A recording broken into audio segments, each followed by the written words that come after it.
नमस्कार दोस्तों, आप सभी का आपके अपने YouTube channel DL study classes के प्लेटफॉर्म बहुत स्वागत है। दोस्तों, आज हम जीके जीएस का प्रैक्टिस सेट करेंगे और जीके जीएस के इन सभी प्रैक्टिस सेट के वीडियो में उन्हीं क्वेश्चनों को सम्मिलित किया जा रहा है जो कि आपके सेट पैटर्न क्वेश्चन हैं और रिपीटेड क्वेश्चन हैं।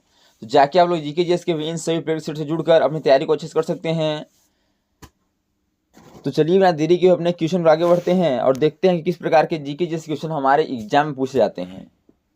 जैसे पहला क्वेश्चन दिया गया है कि भारत में निर्मित प्रथम कंप्यूटर का नाम क्या है। आपको 4 ऑप्शन दिया गया है, विक्रम, परम, सिद्धार्थ या इनमें से कोई नहीं।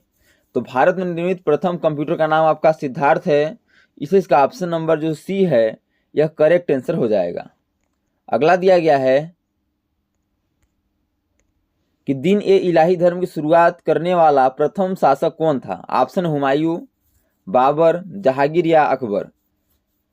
तो दीन ए इलाही धर्म की शुरुआत करने वाला प्रथम शासक आपका अकबर था, इसलिए इसका option number D correct answer हो जाएगा। नेक्स्ट क्वेश्चन दिया गया है कि विश्व का सबसे बड़ा गन्ना उत्पादक देश कौन सा है। ऑप्शन है संयुक्त राज्य अमेरिका, अर्जेंटीना, भारत या ब्राजील।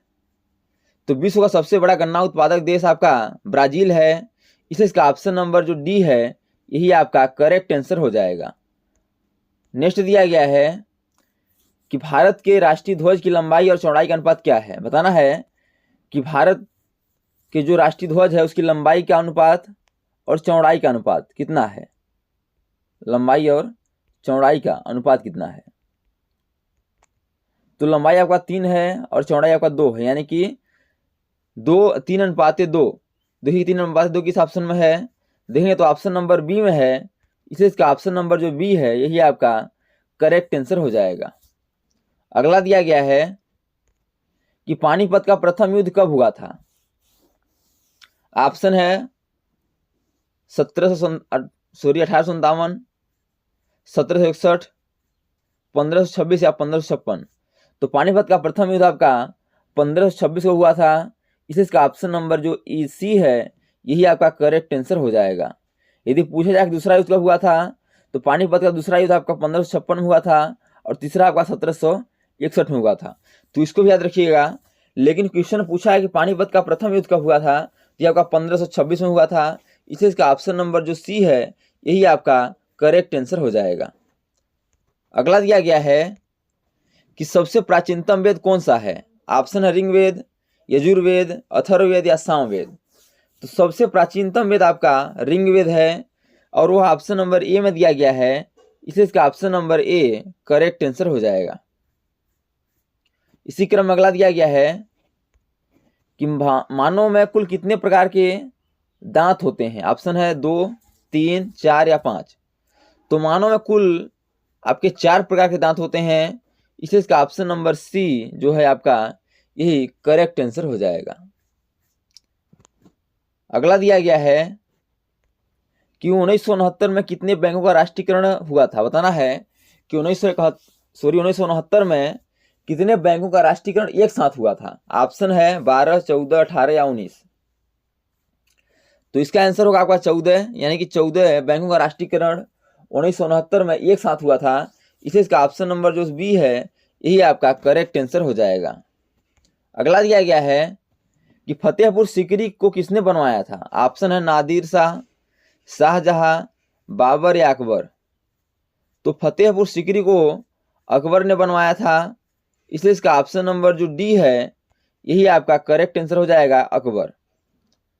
इसी क्रम अगला दिया गया है कि भारत में अंग्रेजी शिक्षा की शुरुआत किसने की थी। ऑप्शन है Pandit Jawaharlal Nehru, Lord Curzon, Macaulay या लॉर्ड माउंटबेटन। तो भारत में अंग्रेजी शिक्षा की शुरुआत आपके मैकाले ने की थी, इसलिए इसका ऑप्शन नंबर जो सी है यही आपका करेक्ट आंसर हो जाएगा। अगला दिया गया है कि यूट्यूब पर पहला वीडियो कब अपलोड हुआ था। बताना है कि यूट्यूब पर पहला वीडियो कब अपलोड हुआ था। ऑप्शन है 2004, 2005, 2006 या 2007। तो यूट्यूब पर पहला वीडियो आपका 2005 में अपलोड हुआ था और 2005 देखेंगे तो ऑप्शन नंबर बी में है, इसलिए इसका option number B correct answer हो जाएगा। अगला दिया गया है कि काजू का सबसे बड़ा उत्पादक देश कौन सा है। ऑप्शन है चीन, जापान, भारत या श्रीलंका। तो काजू का सबसे बड़ा उत्पादक देश आपका भारत है, इसलिए इसका ऑप्शन नंबर जो सी है यही आपका करेक्ट आंसर हो जाएगा। अगला दिया गया है कि महात्मा गांधी की हत्या कब की गई थी। ऑप्शन है 1945, 1948, 1950 या 1952। तो महात्मा गांधी की हत्या नाथूराम गोडसे के द्वारा 1948 में की गई थी और आपका 30 जनवरी 1948 को की गई थी, तो इसको भी याद रखिएगा। अब देखिए किस ऑप्शन में है 1948, तो ऑप्शन नंबर यह बी में है, इसे इसका option number B correct answer हो जाएगा। नेक्स्ट दिया गया है कि भारत में नोटबंदी कब हुई। ऑप्शन है 5 मार्च 2015, 10 अप्रैल 2016, 8 नवंबर 2016 या इनमें से कोई नहीं। तो भारत में नोटबंदी आपका 8 नवंबर 2016 को हुई थी। अब देखें किस ऑप्शन में है यह, तो ऑप्शन नंबर सी में है, इसलिए इसका ऑप्शन नंबर जो सी है यही आपका करेक्ट आंसर हो जाएगा। अगला दिया गया है कि वीवो किस देश की कंपनी है। ऑप्शन है आपको दिया गया है भारत, पाकिस्तान, चीन या अमेरिका। तो वीवो जो है आपका यह चीन देश की कंपनी है, इसलिए इसका option number C correct answer हो जाएगा। इसी क्रम अगला दिया है कि भारत का प्रथम नागरिक कौन होता है। ऑप्शन है प्रधानमंत्री, उपराष्ट्रपति, राष्ट्रपति या इनमें से कोई नहीं। तो भारत का प्रथम नागरिक आपका राष्ट्रपति होता है, इसलिए इसका ऑप्शन नंबर जो सी है यही आपका करेक्ट आंसर हो जाएगा। अगला दिया गया है कि तुलसीदास किसके समकालीन थे। ऑप्शन दिया गया है शाहजहां, अकबर, हुमायूं या बाबर। तो बताना है आपको कि तुलसीदास किसके समकालीन थे, इसका आपको आंसर कमेंट में बताना है। इसका करेक्ट आंसर क्या हो जाएगा। आपको 4 ऑप्शन दिया गया है, शाहजहां, अकबर, हुमायूं या बाबर। तो इसमें जो ऑप्शन करेक्ट होगा वही आप कमेंट बॉक्स में बताइएगा कि ऑप्शन करेक्ट आंसर हो जाएगा। तो यह क्वेश्चन आपको क्या है, टेस्ट के तौर पर है। इस क्वेश्चन का जवाब आपको कमेंट बॉक्स में देना है। अगला दिया गया है कि लाल रक्त कणिकाओं का निर्माण कहाँ होता है। ऑप्शन है यकृत, प्लीहा, अस्थि मज्जा, इनमें से कोई नहीं। तो लाल रक्त कणिकाओं का निर्माण आपका अस्थि मज्जा में होता है, इसलिए इसका ऑप्शन नंबर जो देखेंगे अस्थि में किस ऑप्शन में दिया गया है, तो अस्थि मज्जा यह ऑप्शन नंबर सी में दिया गया है, इसलिए इसका option number C correct answer हो जाएगा। दोस्तों thanks for watching this video. यह वीडियो आपको कैसा लगा कमेंट बॉक्स में जरूर बताइएगा।